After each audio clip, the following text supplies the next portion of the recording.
شروع اللہ کے نام سے جو بڑا مہربان نہایت رحم والا ہے۔ سورہ وائس کے معزز دوستو، السلام علیکم۔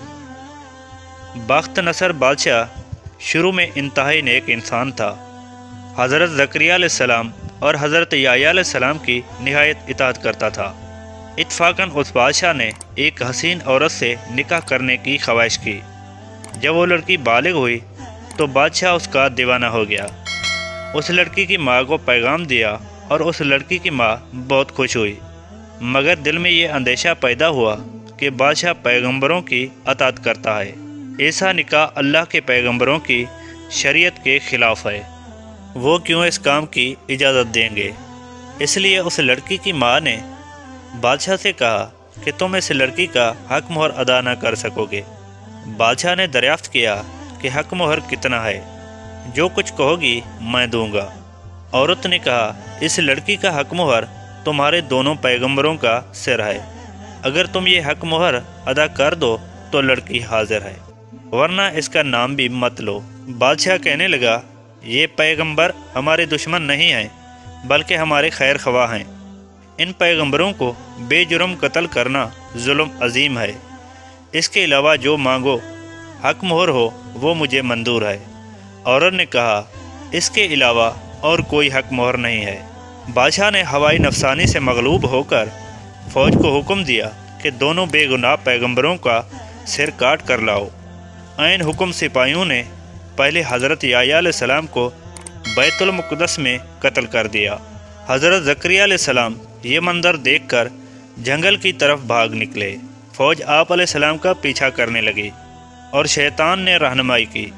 جب سپاہیوں نے گھیر لیا، حضرت زکریا علیہ السلام نے ایک درخت سے التجا کی کہ مجھے اس وقت اپنے اندر پناہ دے، تو درخت نے اللہ کے حکم سے پھٹ گیا اور آپ علیہ السلام اس درخت میں سما گئے، اور پھر وہ درخت بند ہو گیا، لیکن تھوڑا سا کپڑا باہر رہ گیا۔ فوج حیران ہوئی کہ زکریا علیہ السلام کہاں غائب ہو گئے۔ شیطان نے نشان دیا کہ زکریا علیہ السلام یا اس درخت کے اندر ہیں اور یہ کپڑا ان کے موجود ہونے کی علامت ہے۔ پھر شیطان نے ترکیب بتائی تو درخت چیرا گیا۔ جب آرے کی نوبت سر پر پہنچی تو حضرت زکریا علیہ السلام نے سسکی بھری۔ پھر حکم الہی نازل ہوا، مفہوم، اگر اف کرو گے تو پیغمبری سے خارج کر دیے جاؤ گے۔ تم نے غیر درخت سے پناہ کیوں مانگی؟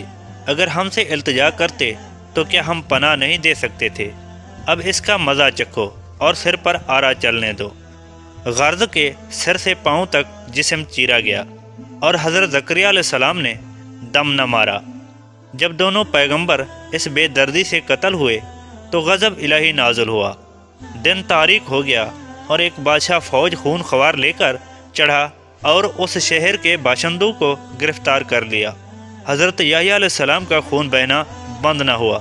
جب قبر میں رکھتے تو قبر خون سے لبریز ہو جاتی۔ بادشاہ کے لشکر نے قسم کھائی کہ جب تک حضرت یحییٰ علیہ السلام کا خون بند نہیں ہوگا ہم باز نہ رہیں گے۔ 1000 آدمی تعتیق کر دیے گئے لیکن خون بند نہ ہوا۔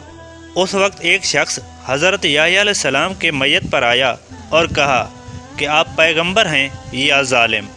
ایک خون کے بدلے میں 1000 آدمی قتل ہو چکے ہیں، اب کیا سارا جہان قتل کراؤ گے؟ اتنا کہنا تھا کہ یحییٰ علیہ السلام کا خون بند ہو گیا۔ یحییٰ علیہ السلام کی قبر مبارک جامع دمشق میں ہے۔ میری دعا ہے کہ اللہ ہم سب کو اسلام کے راستے پر چلنے کی توفیق عطا فرمائے، آمین۔ آج کی ویڈیو میں تھا بس اتنا ہی۔ ایسی مزید اسلامک ویڈیو دیکھنے کے لیے سورہ وائس چینل کو سبسکرائب کر لیں۔ شکریہ، اللہ حافظ۔